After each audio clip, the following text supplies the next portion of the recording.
Hello everyone. Welcome to the course of mobile application development. In today's class, we are going to learn a new concept called creating a map-based activity. So in this creation of map-based activity, we need to mostly consider two keywords. One is the map activity and next one is the map view.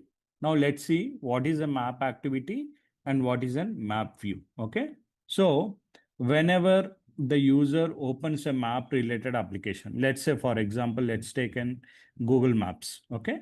So whenever a Google Maps is opened by the user, this application projects a particular screen onto the mobile device.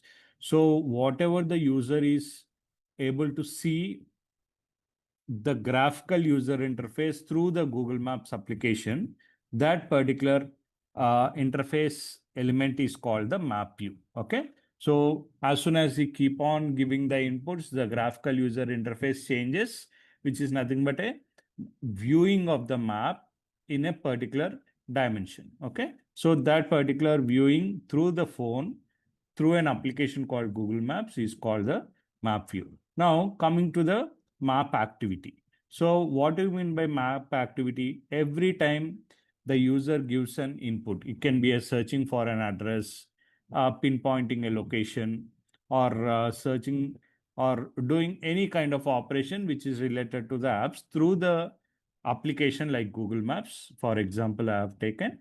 So each and every input will be considered as an activity, and as it is done through the Google Maps or the map related application, it is called as map activity. So to use maps in your application, you need to extend. One is like map activity layer or the method, and the map view method or the element. Now, this map activity and map view can be uh, included into your map related applications based on two things. One is like we need a library, and the second one is like we need permission.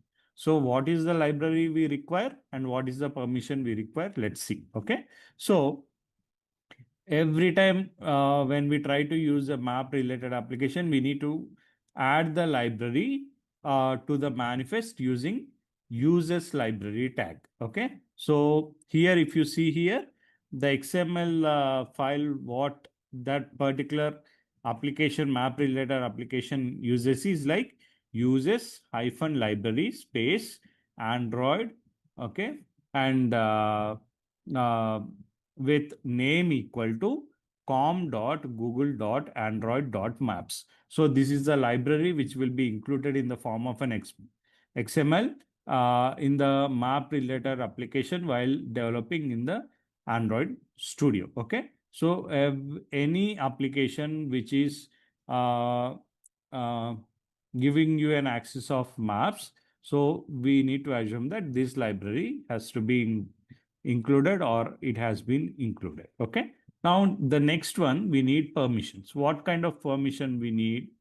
We need internet permission. Okay. So a feature like map view needs to include user permissions for internet access. So as the user need to give input and get the respective outputs on the screen through the map application, we need permission of the input. Without internet, you can't get real-time data of any map application. So we need a permission, and that permission can be retrieved using a command or an instruction like uses hyphen permission space Android name equal to Android dot permission dot internet. So this is the command or the instruction of line which we can consider it for accessing the internet by giving the permission. Okay. So and as you all know, this is a map, like as we give an input and make the map activity, and as we are observing the map, it is a map view. Okay. So these are the two things required. One is the internet permission and another one is the Android library, Google Maps library. Okay. These are the two things majorly and mainly used for creating a map based activity. Thank you.